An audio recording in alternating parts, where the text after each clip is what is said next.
Shalom, salam berkat dari kami untuk pendengar sekalian.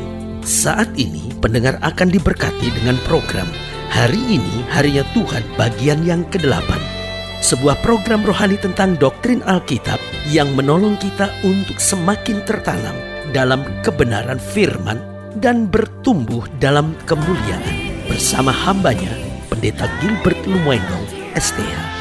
Banyak orang merasa doktrin Alkitab sebagai sesuatu yang membingungkan. Tetapi tahukah saudara bahwa doktrin Alkitab intinya adalah memahami Alkitab dengan benar, dengan pemahaman yang sistematis, sehingga kita terus dapat tertanam di dalam kebenaran firman, sehingga kita terus bertumbuh di dalam kemuliaan Allah. Buka hati saudara sekalian untuk menerima berkat-berkat firman-Nya hari ini. Kekudusan adalah salah satu topik di dalam kekristenan yang paling tidak menyenangkan, paling tidak mendatangkan gairah bagi jemaat, karena mungkin jemaat lebih tertarik untuk mendengar khotbah tentang berkat, tentang mujizat, tentang Allah yang dahsyat, tentang janji-janji Allah yang disediakan, atau mungkin yang menarik-menarik seperti neraka, tentang akhir zaman. Dan topik-topik tema-tema seperti itu dianggap bergairah, mendatangkan rasa ingin tahu, bahkan keinginan orang untuk mengalaminya. Tetapi kalau kita bicara tentang kekudusan, maka sebagian jemaat akan berkata, wah mau tegur dosa lagi, wah mau menyerang saya lagi, wah mau menyatakan saya kesalahan lagi. Lihat saudaraku yang kasih dalam Tuhan, seringkali kekudusan dianggap sebuah topik yang sangat tidak menarik. Tetapi tahukah saudara bahwa kunci dari segala sesuatu seringkali adalah kekudusan. Bagaimana rumah tangga itu bisa bahagia, yaitu jika rumah tangga itu mempertahankan kekudusan. Bagaimana berkat bisa mengalir dalam hidup kita, yaitu jika kita hidup di dalam kekudusan. Bagaimana jika kita mau menjalani hari-hari depan yang penuh kemenangan, yaitu jika kita jalani dengan kekudusan.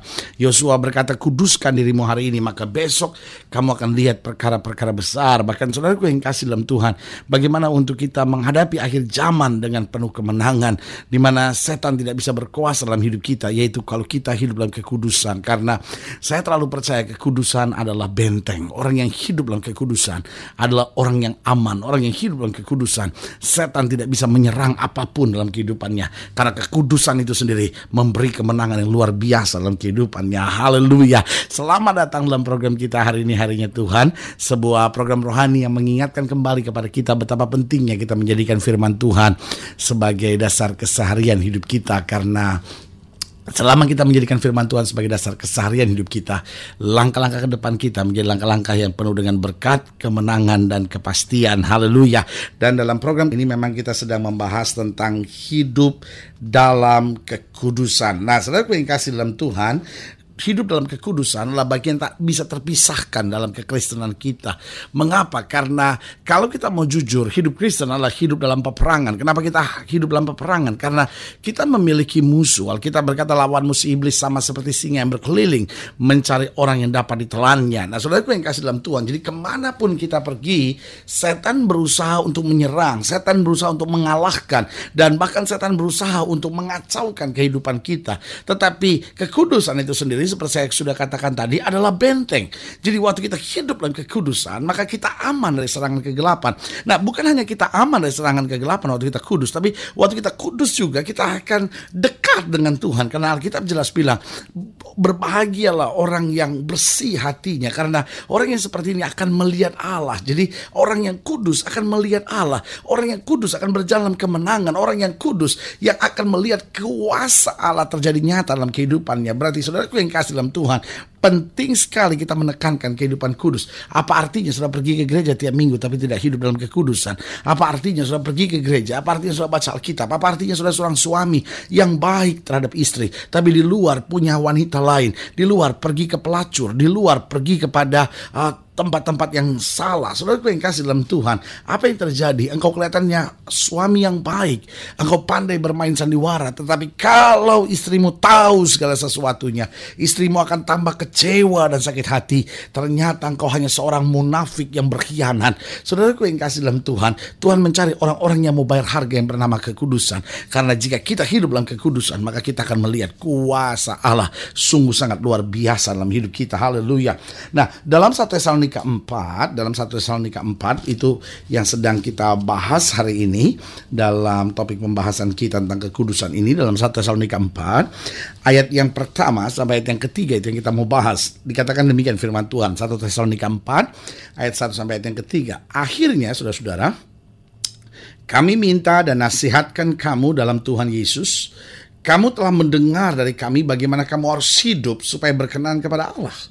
Hal itu memang telah kamu turuti, tetapi baiklah kamu melakukannya lebih bersungguh-sungguh lagi. Kamu tahu juga petunjuk-petunjuk mana yang telah kami berikan kepadamu atas nama Tuhan Yesus.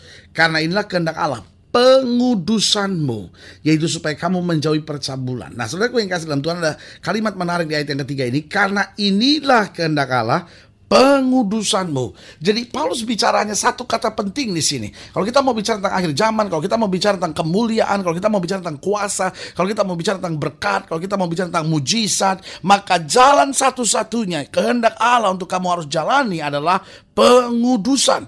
Berarti Alkitab mau tekankan buat kita bahwa hidup Kristen kita harus adalah hidup di dalam kekudusan.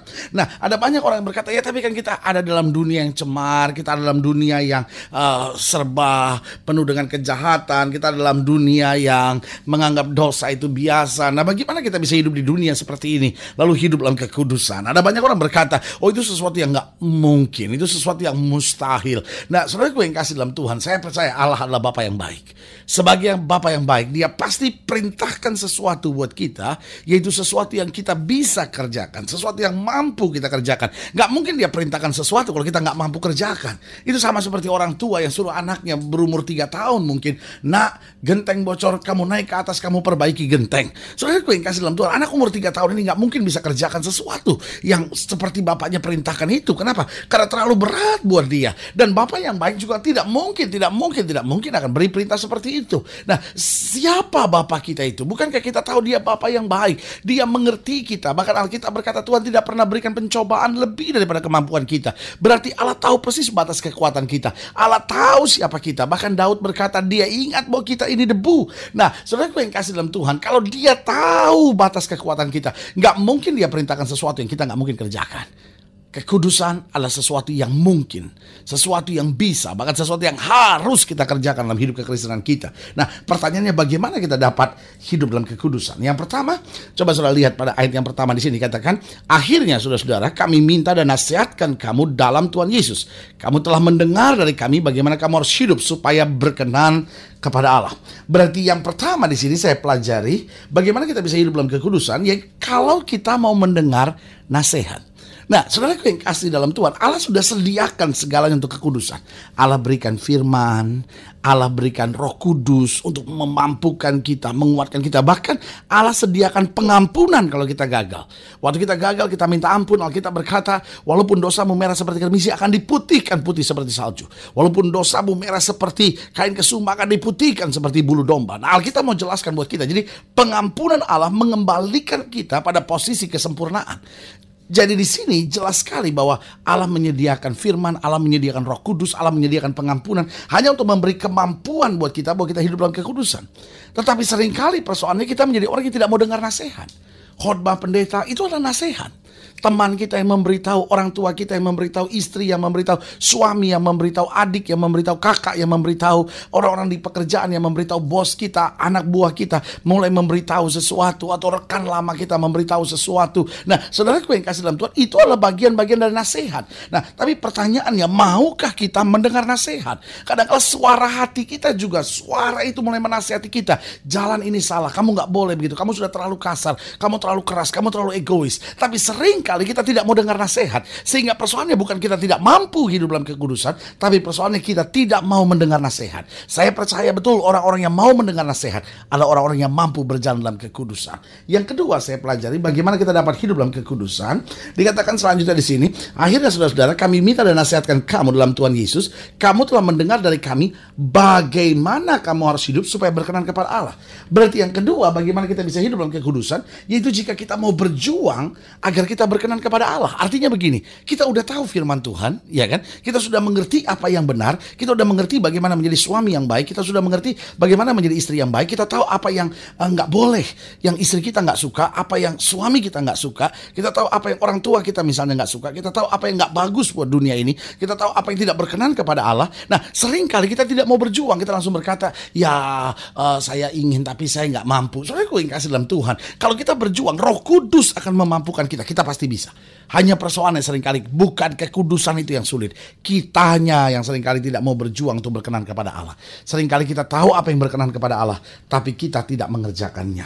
Yang ketiga, bagaimana kita dapat hidup kudus. Masih di ayat yang pertama dikatakan, akhirnya saudara-saudara, kami minta dan nasihatkan kamu dalam Tuhan Yesus, kamu telah mendengar dari kami bagaimana kamu harus hidup supaya berkenan kepada Allah. Hal itu memang telah kamu turuti, tetapi perhatikan baik, baiklah kamu melakukannya lebih bersungguh-sungguh lagi. Jadi yang ketiga, bagaimana kita mampu untuk hidup dalam kekudusan di tengah dunia yang penuh dosa ini. Yang ketiga, jalani segala sesuatu dalam hidup kita dengan kesungguhan. Jalani segala sesuatu dalam hidup kita dengan kesungguhan. Paulus bilang, kamu memang sudah mulai melakukan kehendak Tuhan. Kamu memang sudah mulai melakukan hal-hal yang baik dalam hidupmu. Tetapi aku minta kepadamu, jalani dengan lebih sungguh-sungguh lagi. Artinya apa? Artinya kita jangan cepat menyerah. Kadang-kadang kita berkata, aduh saya sudah berusaha, tapi selalu saya suami yang salah di hadapan istri saya. Selalu saya sudah berusaha, tapi saya selalu istri yang keliru di depan suami saya. Lalu kita mulai menyerah. Nah, saudara yang kasih dalam Tuhan, setan ingin sekali kita menyerah. Karena waktu kita menyerah, kita gak akan pernah berjuang lagi. Waktu kita menyerah, berarti kita gak mau taat lagi. Waktu kita menyerah, berarti kita tidak lagi berpikir bagaimana kita hidup dalam kehendak Allah. Tapi sebagai hamba Allah, kembali saya mau ingatkan buat saudara, justru karena kita tahu tantangan berat, situasi sukar, jangan pernah menyerah. Kita andalkan Tuhan, kita berserah kepada Tuhan, dan kita diberi kekuatan baru untuk menghadapi segala sesuatunya dalam kasih-Nya. Haleluya. Yang keempat, yang terakhir, bagaimana kita dapat hidup dalam kekudusan.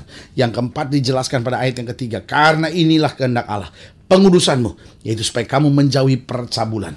Berarti hal yang keempat, bagaimana kita dapat hidup kudus. Perhatikan, kita harus menjauhi percabulan.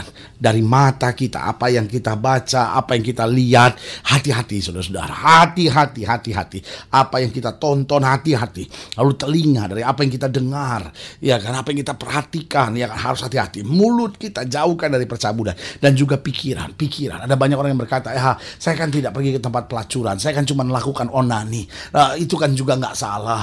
Para ahli-ahli juga bilang nggak apa-apa kok daripada pergi ke percabulan. Ya kalau memang sudah terikat sekali, ya asal jangan terlalu sering saja demi kesehatan dan lain-lain. Saudara, gue yang kasih dalam Tuhan. Tetapi Alkitab ingatkan, kalau itu mulai masuk dalam pikiran kita, itu sama seperti kamu telah mengerjakannya. Berarti Alkitab ajar